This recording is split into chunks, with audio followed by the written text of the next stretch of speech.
7 de la mañana, 38 minutos. Está con nosotros Lina Parra, abogada y PhD en Derechos Humanos, profesora de la Facultad de Ciencias Sociales y Jurídicas de la Universidad Internacional SEC y de la Universidad Andina Simón Bolívar. Bienvenida, gracias por estar aquí. Vamos a analizar la decisión de la Corte Constitucional de derogar las enmiendas constitucionales aprobadas en el año 2015. Una pregunta abierta, un primer criterio sobre la decisión de la Corte. Buenos días. Buenos días a su audiencia.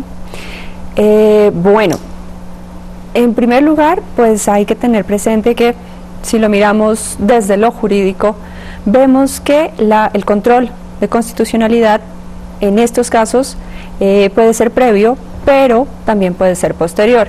En este caso hay que tener presente que se trata de una decisión que no fue tomada de forma automática porque la Corte no podía conocerla automáticamente, sino que proviene de demandas ciudadanas. Esa es una primera, es un primer asunto de importancia que hay que tener presente. Entonces, que no fue la Corte que actuó de forma automática, sino que está respondiendo a unas demandas que por conexión temática se acumulan. Esto es un primer Pero le pregunto, ¿la Corte no está fallando contra sí misma en la medida en que la Corte validó el procedimiento de enmiendas a través de la Asamblea Nacional en el año 2014, fines de 2014? Eso permitió que la Asamblea Nacional el 2015 conozca las propuestas de enmiendas de propios legisladores, asambleístas. Y hoy la misma Corte señala, atendiendo al requerimiento de demandas ciudadanas, señala que aquello no fue un procedimiento idóneo. Claro, hay que analizarlo también por partes, ¿no? No es inusual que las Cortes Constitucionales, que los tribunales constitucionales, dependiendo de ciertos cambios de circunstancias, puedan revisar su propia línea jurisprudencial. Esa sería una primera opción que nos podríamos plantear en este escenario. Y es perfectamente admisible. Es admisible. Tendríamos que ver que hay unos cambios que hacen necesario cambiar la línea jurisprudencial, pero también hay que tener presente que esto no puede ser arbitrario y que puede ocurrir cada tanto. Tiene que estar bien fundamentado. Exactamente. Ese es un primer elemento súper importante para tener en cuenta al hacer estos cambios de líneas jurisprudenciales, que tiene que haber una carga argumentativa que justifique por qué este cambio. ¿Y usted qué opina sobre la carga argumentativa en este caso? Bueno, tenemos en el momento, y contestando como académica, tenemos un inconveniente, y es que todavía no conocemos. No se publica la resolución, en efecto. No la conocemos. Vamos a conocer algunos de los criterios que ya se han emitido, lo han hecho algunos juristas consultados por Telediario, que consideran que la sentencia de la Corte Constitucional que deroga las enmiendas de diciembre de 2015 deja un mal precedente jurisdiccional. El fallo determinaría además que el marco legal posterior queda sin efecto. Escuchemos. La sentencia aún no está en firme, pero de lo poco que se sabe, no es nada alentador. Aprobar leyes y aprobar propuestas en bloque, eso se ha venido haciendo.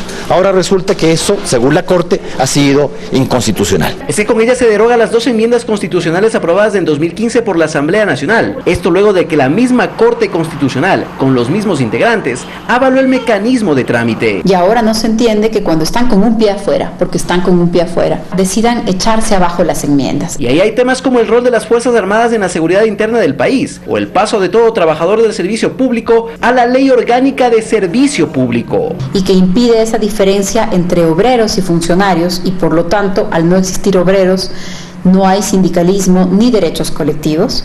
Eso se vería modificado también de inmediato con la respuesta de la Corte. Otros, en cambio, a pesar de ser derogados, continuarían, afirma el constitucionalista Rafael Ollarte. Por ejemplo, en su análisis, la comunicación sigue siendo un servicio público, tras la sentencia de la Corte. Que no es la enmienda 2015 la que establece que la comunicación es un servicio público, sino la Ley de Comunicación del 2012. La resolución, que llegó casi 3 años después de la presentación de las demandas de inconstitucionalidad, además están en medio del proceso de evaluación que se realiza a los jueces por parte del Consejo de Participación Ciudadana Transitorio. No creo que hayan pensado que con esto podían salvarse de la evaluación. La opinión, una muy mala opinión que en general el país tiene. Que la Corte no sea el órgano que prevenga y subsane la arbitrariedad, sino que sea ella la fuente de la arbitrariedad. Las fechas para el proceso de evaluación de la Corte Constitucional serían definidos la próxima semana. Alex Llanos, Telediario. Sobre lo que acabamos de escuchar, decía usted que la Corte Constitucional ha revisado su postura respecto de las enmiendas del 2015 en función de nuevos elementos. Estos podrían considerarse las demandas ciudadanas, que ya hablaban de la inconstitucionalidad de algunas de las, digamos, de los argumentos, conceptos aprobados dentro de estas enmiendas. Sin embargo, la Corte Constitucional no falla contra el fondo. No declara inconstitucional, por ejemplo, la declaratoria de que la comunicación es un servicio público. Lo que ha hecho es declarar inconstitucional el procedimiento. No tiene nada que ver una cosa con la otra. Su comentario. A ver, es posible y en estos casos el control no se puede hacer en sí mismo sobre la forma. La misma Ley Orgánica de Garantías y Control, Ley Orgánica de Garantías Jurisdiccionales y Control Constitucional establece que el control que se hace previamente es un control de forma, ¿cierto? No sobre el contenido mismo. Y en este sentido podemos ver que el control constitucional puede ser sobre la forma, porque la Constitución también nos trae unas formas en que se debe debatir, llevar a cabo un procedimiento, y en ocasiones sobre el fondo. En este caso, precisamente teniendo en cuenta esa situación, es que entendería yo que la Corte ha decidido mirar qué vicios de la forma existían. Podría ser precisamente, como se ha hablado, de que fue una votación en bloque. Entonces, teniendo presente la disposición misma de la Ley Orgánica de Garantías Jurisdiccionales y Control Constitucional, que establece que el control previo debe hacerse sobre el contenido de la consulta de tal forma que se haga una reflexión individual, o sea, que el proceso permita que los ciudadanos y las ciudadanas hagan una reflexión individual. Entonces, en ese sentido, es que este control se ha realizado, entendería yo, que precisamente se toma en cuenta que la votación en bloque no permite este debate que debería darse. Sí, sin embargo, el fondo como tal no ha sido tocado, y se lo pregunto porque usted es experta en derechos humanos. La pregunta es: ¿cuál es el efecto favorable, beneficioso para la defensa de los derechos humanos que deriva de la decisión de la Corte Constitucional? Bueno, aquí tendríamos que mirar materia por materia. O sea, aquí también no podemos cometer ese mismo error de mirar todo en bloque, ¿no? Porque en este mismo bloque había, tal cual estaban ustedes ahorita en el listeo mostrando, hay muchísimas materias. En varias direcciones. Exacto. Sí, entonces, yo quería preguntarle específicamente sobre el tema de la comunicación. Dice el doctor Ollarte que en realidad, a pesar de la resolución de la Corte Constitucional, la definición de la comunicación como servicio público sigue vigente porque sigue vigente la Ley de Comunicación. En efecto, esa es una de las consecuencias que tenemos que tener presente, que no es que todo, y vuelvo a usar esta analogía, no es que todo opere en bloque, no es que precisamente la anulación de una vez opere en bloque y toda la normativa tenga que retirarse. Ya de nuevo tocaría mirar caso a caso la normativa, si sigue siendo compatible con el espíritu, con las disposiciones de la Constitución, o qué acciones serían necesarias, bien sea por vía de control constitucional, ya miraríamos los escenarios específicos, y qué otras corresponden directamente, aunque pues en general todas corresponden a la Asamblea Nacional, sentarse y analizar materia por materia. Dado que las enmiendas aprobadas en el año 2015 han sido, digamos, declaradas inconstitucionales, todas las leyes que contengan disposiciones en relación con estas enmiendas deberían ser igualmente consideradas inválidas. Bueno, pero volvemos al procedimiento. Tenemos que presumir, esta es una de las cuestiones jurídicas que hay que tener presentes, y es que el legislador goza de, o lo que hace el legislador goza de una presunción de constitucionalidad. En este caso tendríamos que operar bajo esa misma presunción y mirar si en efecto estas leyes gozan o no de esa presunción. Por ejemplo, esto es similar a antes del año 2008, porque todavía hay muchas normas anteriores a la Constitución de 2008 que siguen vigentes. ¿Por qué? Porque respetan el espíritu de esta Constitución, sin embargo son previas. Entonces, en este caso más o menos operaría de esa forma. Pero esto de alguna manera no generaría obligaciones, compromisos de trabajo de parte de la Asamblea Nacional para poner a tono las disposiciones legales vigentes respecto de la decisión de la Corte Constitucional. Por supuesto. Y no solo de la Asamblea Nacional, sino también de toda la ciudadanía. Porque recordemos que la Constitución no solo es de nuestros asambleístas, la Constitución es de las personas. Entonces también los ciudadanos y las ciudadanas tienen que empoderarse y también velar porque se respete el espíritu de la Constitución. Bueno, resulta todavía difícil que eso ocurra en términos reales, ¿no? Porque la ley no deja de ser un Claro. tema codificado y a veces hermético para la mayoría de los ciudadanos que deben, digamos, respetarlas. Claro. Y exigir que se respete.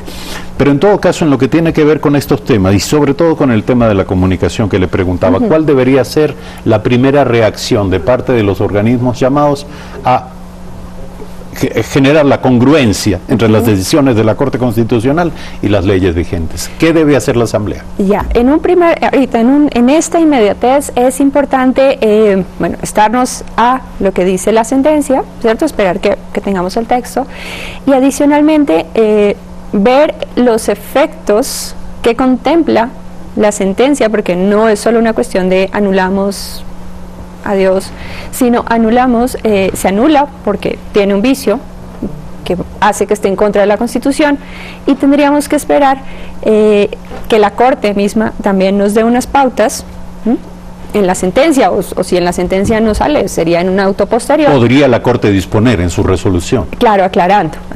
Obviamente ¿Y definir respetando plazos las para competencias. ello? ¿Responsabilidades y plazos? Dependería porque algunas materias son tan importantes que no deberían quedar desreguladas y tendría que haber al menos unas pautas temporales para que no quedemos en una situación completamente anómica, entonces de que no tenemos norma. Para ello entonces habrá que esperar también que se publique la resolución. Por supuesto, porque si no conocemos un texto estamos especulando también. Entonces es importante saber cuáles son estas previsiones y a partir de eso determinar en efecto qué plazos, qué importancia y una cuestión muy importante y es que no solo tenemos que mirar que es cualquier tipo de ley, porque si estamos tocando derechos de las personas, estamos tocando derechos que también vienen regulados desde el derecho internacional, de los derechos humanos específicamente, tendría que estar regulada por una ley específica que tiene un procedimiento diferente. Entonces, teniendo ya ese escenario, cuando ya lo conozcamos, yo creo que ya es labor precisamente de que se ponga nuestra Asamblea Nacional a definir una estrategia para que haya una transición normal. Muy bien, gracias por aceptar la invitación. Lina Parra, abogada y PhD en Derechos Humanos, profesora de la Facultad de Ciencias Sociales y Jurídicas de la Universidad Internacional SEC y de la Universidad Andina Simón Bolívar, esta mañana aquí para comentarnos cómo leer, cómo interpretar, cómo entender la resolución de la Corte Constitucional y las consecuencias que esto podría y debería tener. Nos referimos a las obligaciones que genera por parte de otros estamentos de la institucionalidad como la Asamblea Nacional y por supuesto de toda la ciudadanía que, como usted bien dice, debe estar al tanto de lo que reza la ley y debemos prepararnos para defender el derecho y para exigir el cumplimiento de lo que estipula. 7 de la mañana, 52 minutos. Queremos agradecer a ustedes por la sintonía que nos han prestado y recomendarles como siempre